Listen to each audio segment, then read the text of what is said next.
Welcome to this video on put option. Hope you had the chance to see our video on call option.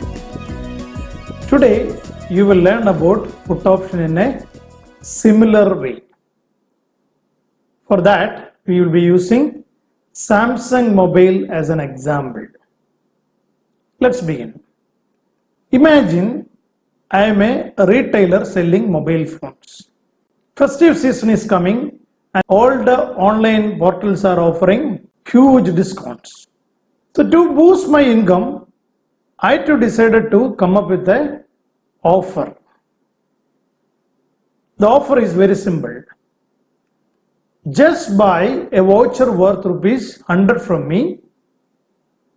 I will give you the right to sell or exchange your mobile phone at ₹5,000. Let me repeat. Buy a voucher worth ₹100 from me and you will have the right to exchange this Samsung mobile at ₹5,000 in 1 year time on any day. Let's analyze the transaction. Imagine you bought the voucher. When you pay ₹100, you are getting the right to sell the mobile at 5,000 in 1 year time. This particular mobile. I sold you the option. Now I have an obligation to buy this mobile from you if you exercise your option. What we discussed is nothing but a put option.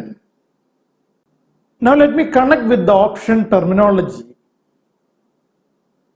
₹100 which you paid is called the option premium.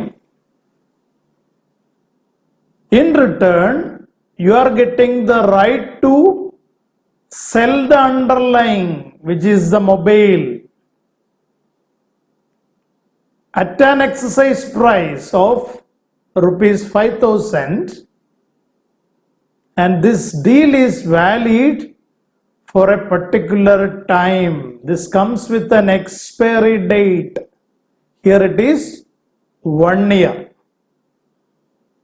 So the key terms of this put option is the option premium, there is an underlying, there is an exercise price, and the option comes with the expiry. Now let's look at the features of put option. When you buy a put option, you are getting the right to sell the underlying at a price within a time period. The underlying can be anything. The underlying can be a stock index, commodity, currency, or even interest rate. Options derive the value based on the underlying, exercise price, time to expiry, and volatility of the price of the underlying. I can classify an option based on the exercise right. If you can exercise your right on any day before expiry, it is called an American option. In our case, the option is American because you can exercise your option on any day before expiry. But if you can exercise your option only on expiry date, it is called a European option. And there is another type of option also. If you can exercise your option on predetermined dates before expiry, it is called a Bermuda option.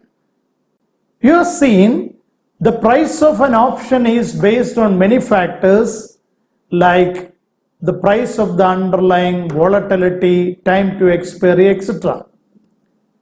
Now let's look at how the option value changes when the price of the underlying changes.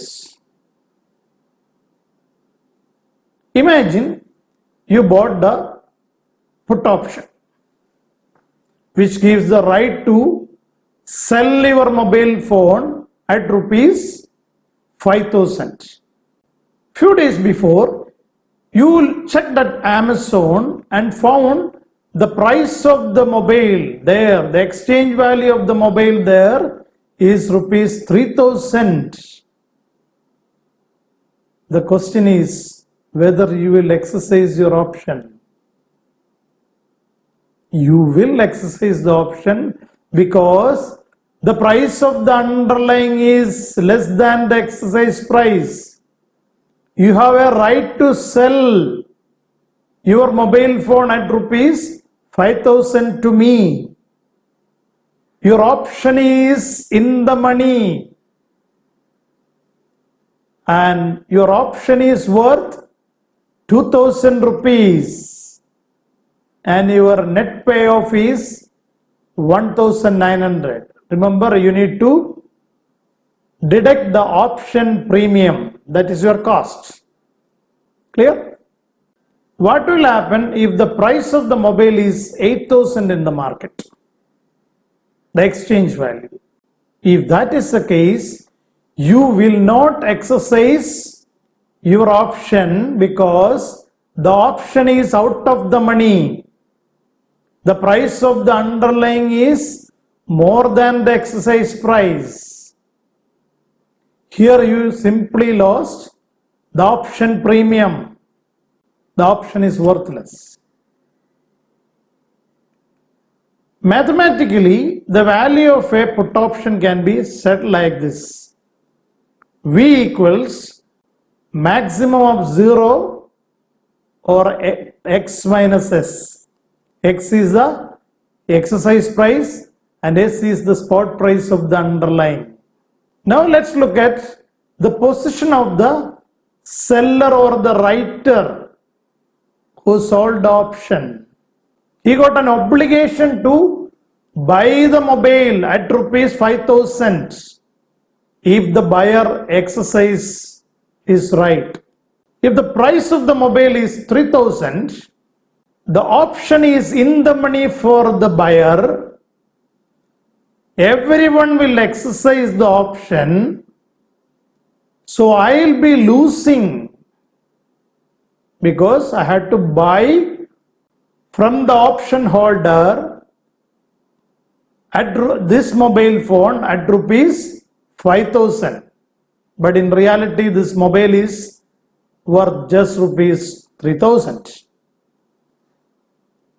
So I lost 2,000 rupees in the transaction. My net loss is 1,900. I collected my premium of 100. So my net loss will be 1,900. If the exchange value of the mobile phone is rupees 8,000 in the market, what will happen? The option is out of the money and none of the option holders will exercise and the seller can pocket all the premium. No one will exercise. So the entire premium is my profit. Now let's look at the key learnings from the perspective of the buyer and seller of the put option. The put option buyer is on the long side of the option. Let me ask you, why someone should buy a put option? You can buy a put option if you expect the price of the underlying to go down in future.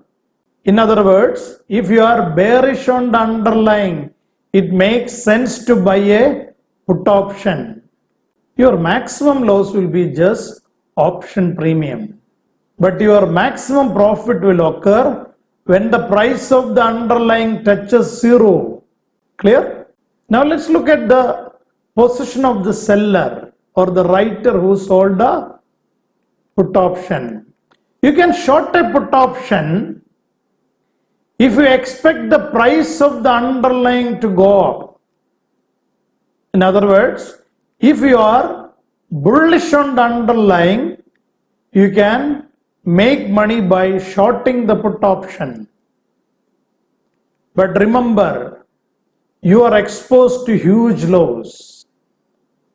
Your maximum loss will occur when the price of the underlying falls to zero.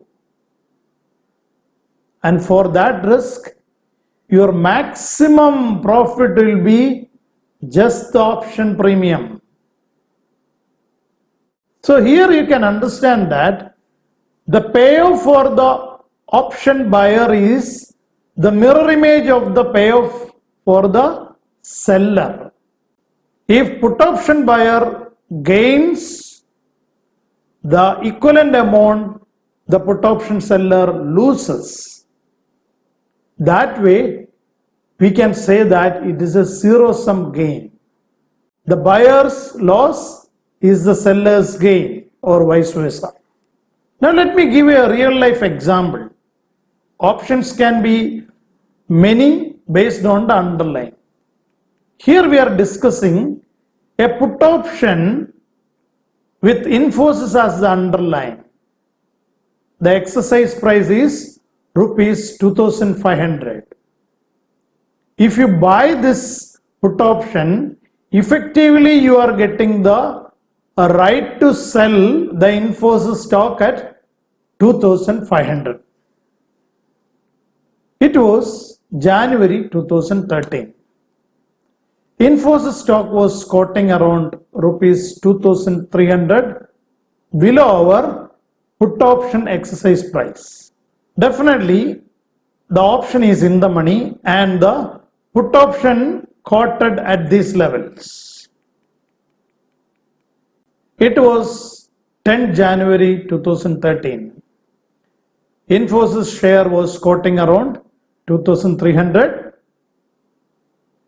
After the market close at 3:30, Infosys declared extraordinary financial results beating all the analysts' expectation. The next day, when the market opened, Infosys share zoomed to rupees 2,700, and next day it again went up further to rupees 2,800. A 17% increase in Infosys stock in a matter of 3 days. Now what will happen to our put option? The put option value melted like this. You may be wondering what happened. Well, there is no surprise because Infosys stock appreciated in value. It crossed the exercise price of rupees 2,500. So effectively, the option is out of the money. This option is about to expire, let's say within 2 weeks. Interesting, right? Now let's take a recap. Whenever you come across put option, just try to visualize the Samsung mobile phone example. If you can do that, you will be able to understand the features of put option, how the payoff works for the buyer and the seller, what is the risk of shorting a put option, etc. Hope this understanding will help you in your preparation for CMA and CPA exam. We have a similar video on call option also. Please subscribe our channel for interesting videos on various financial topics. Thank you for listening. Wish you all the best.